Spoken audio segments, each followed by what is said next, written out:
They did it. Harman finally did it.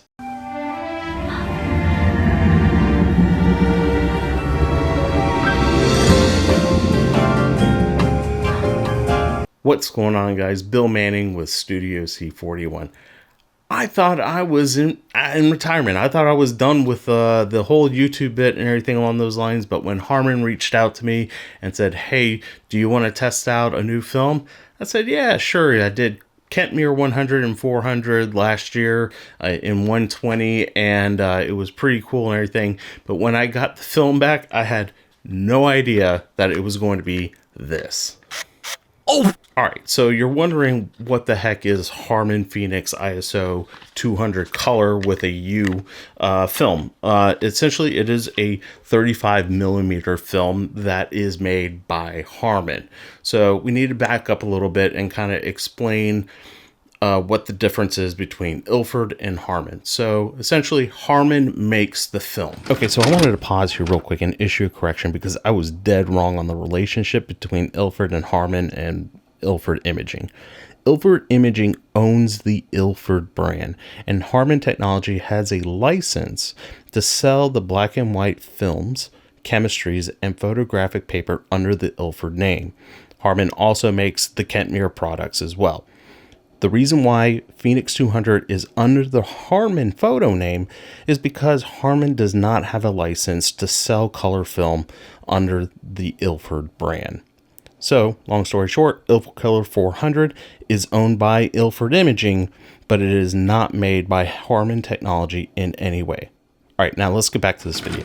Essentially, it is just a modified XP2 film, which is their C41 black and white film, which their Skunkworks research and development team went in and modified that and essentially added color coats to this film. Now, Phoenix 200 is a film that is kind of like their test child, right? They wanted to see, is this even possible? Let's get some results. Let's just see how this does. So yes, in a way, this is a temporary or a limited edition release. But I don't think that's necessarily a bad thing. And the reason why is because this is Harman's first step into making color film. I think this is incredibly important for them to do this, and all I have to do is I have to applaud for them for doing this, because this is not easy, and the film photography industry really needed another option. We've got essentially Kodak. We have a few companies out in China. There's a big conglomerate of people helping out with throughout Europe that coat film and finish film is very fragmented. So to have Harman actually come in and make a color film all in-house, this is absolutely huge. So yes, I understand people saying, "Oh, this is just a pre-release or a temporary release and everything, and this isn't going to stick around." And I understand that, and I'll explain later on in this video why. And that is because what it's going to come down to is that this is essentially an experiment that went incredibly well, and now all they're going to do is just iterate from this. So I went down to Savannah and I tested out this film. And the reason why I chose Savannah is because it is the last of the 13 colonies where Georgia was founded. And there is a very heavy influence in Savannah from Great Britain. The architecture, the cobblestones, there's just a lot of history there. So I thought it would make sense to go down there and photograph a British film from a heavily British influenced city. So hang out, and then we'll dive into talking a little bit more about my thoughts about this film and how you guys should shoot this.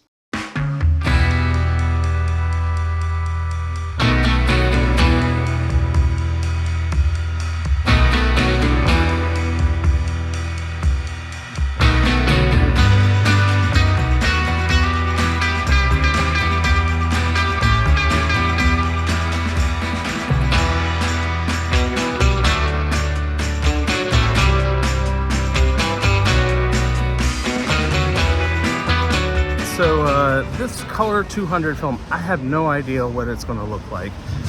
It is a color film, and we're just going to kind of set it to ISO 200, meter for the shadows, I figure, because it is a color film, and let's see what we get out of it.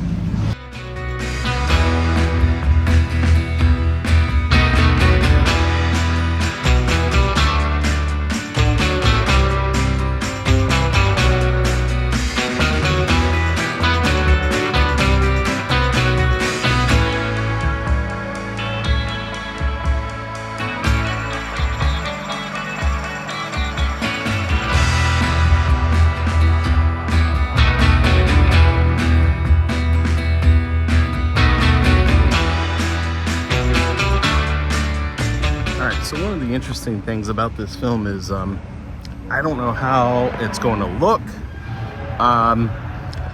So I'm just kind of looking for colors, contrast. Right now I'm in this part of the afternoon where it's very shady. So and we get these pockets of lights that come in. So it makes it very interesting throughout the day. So let's see what we keep walking and see what we get.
All right, guys, so I had a great time in Savannah shooting the film. I didn't run into any issues with loading it or exposures or anything along those lines. Everything was smooth as butter. So I really did have a good experience shooting the film in general. I am very happy with these colors going into this, not knowing anything about this film and getting some very pleasing results out of it. So just kind of keep in mind with the shooting environment, if you're in high contrast scenes, maybe this film is not the best scenario for that. I found that in very shaded areas where your dynamic range is very small, did very well. In some regards, it actually kind of acted a lot like an E6 film, and you get these very, very punchy colors. And if you're looking for additional information on this film, Harman actually has provided their tech guide. I'll again put the links down below. You can look at the spectrographic charts and all the curve characteristics and everything. Honestly, I don't even look at that, but if you're into that, the link will be down below, and you're more than welcome to check out that PDF. This is where things get a little tricky. So because this is a modified XP2 film, the base is based off of a black and white film. Now, I'm not going to pretend to know the differences between all the bases that are out there and anything along those lines, but what I do know is that the plastic base that this emulsion is coated on is not a traditional brown that you would see from, or orange, from, like, say, like Kodak or anything along those lines. And this is where things get a little bit tricky. Scanning the film, there is actually guidance from Harman Technology on how to scan this film. I'll post the links down below if you're interested in reading into this. What I found is that the initial scans from the Fuji Frontier were pretty dead on. Now, the problem that I have with this is the Noritsus. So the Noritsu scanners don't do very well with converting wacky films. I've personally had a terrible time scanning like Wilma Grown Purple, even cross-processing reversal films in ECN2. I just found that those crazy wacky films do so much better on the Fuji Frontiers. The problem with the Noritsus is that the scan tech will have to go into a combination of the film settings, the preset settings, create a new preset, and then they also have to go into the global settings to actually make some adjustments. And one of the biggest things that the scan tech will have to make changes to is actually the temperature of the, I guess, the LED light that emits out, where you actually have to do it more tungsten balanced to offset for that purple base that you get your film from. So this is the experience that I had, that based off default scans, it was just this ugly green color, and it just looked like hot garbage, right? But once I got the settings dialed in, the conversions were a lot more accurate. Now, the problem that I see with this, with labs that have like a huge workflow and everything along those lines, or they're high volume, is that if you're going into the global settings, that's not a preset that you can create. You actually have to go in, change that setting, and then when you're done scanning that film, you actually have to go back in and then readjust the setting back. So if you have, regular film that's coming through after that, then you got to make that change back. That is a very disruptive process. So for labs that are scanning this film in, if you're like Noritsu primary scanners, then what I would actually recommend is actually considering holding on to a batch. So if you're going to be getting a whole bunch of Phoenix 200 coming in, hold off onto that to the end of the day. So you got yourself like a batch of them, and then you can do them all at one time, and then make the scanner setting, and then you can go in and then change it back once you're done. Because if you're changing it back and forth, it's really going to slow down the line. It's going to get in the way. Now, for those that are like, oh, what the heck? I don't do that kind of stuff. My recommendation is, if you do take this film to a lab, make sure you're having a conversation with your lab techs, making sure that, hey, this is Phoenix 200. It creates these wacky colors. It's going to have to go through some additional configurations, and maybe even give them a link if they don't know what you're talking about. Again, the link for that will be down below. Now, for at-home scanning, I actually had the best experience at home scanning, because in the unexposed areas, when you do your white balance, you're good. I found that my personal testing, that Negative Lab Pro was pretty much dead on. I made the white balance conversion, and then went into Negative Lab Pro, and then it was pretty much 99% there. So I was very happy with the accuracy that Negative Lab Pro provided. Those are just essentially my initial thoughts as far as the workflow. My thoughts around the film itself. I think that this is an incredible first step in this new chapter for Harman. Making color film is not easy. This is something that literally people have been begging somebody else to get into this industry and make a color film.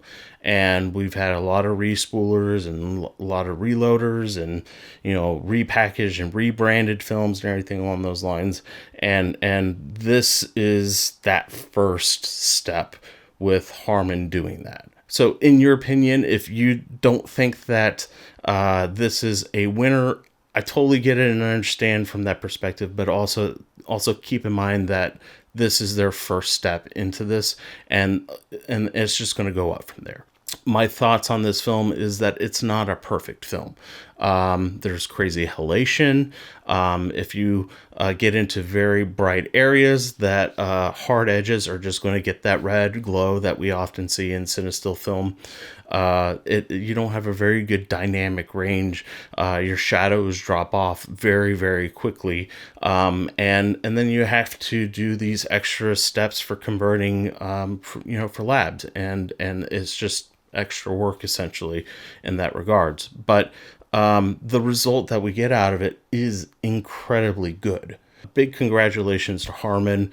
I'm very excited for you guys, and I'm going to get some more of this film. I'm going to get several rolls, and I'm going to shoot the heck out of it now that I know what to expect out of it. So yeah, that's kind of what I think about this. So let me know what you guys think. Drop your comments down below, and let me know if this is a home run, grand slam, or a complete strikeout. Like, I'm very much curious to hear what you guys think on this. All right, guys. Well, that's all I have to say about Harman Phoenix Color 200. Even though he spelled color wrong, it's all right.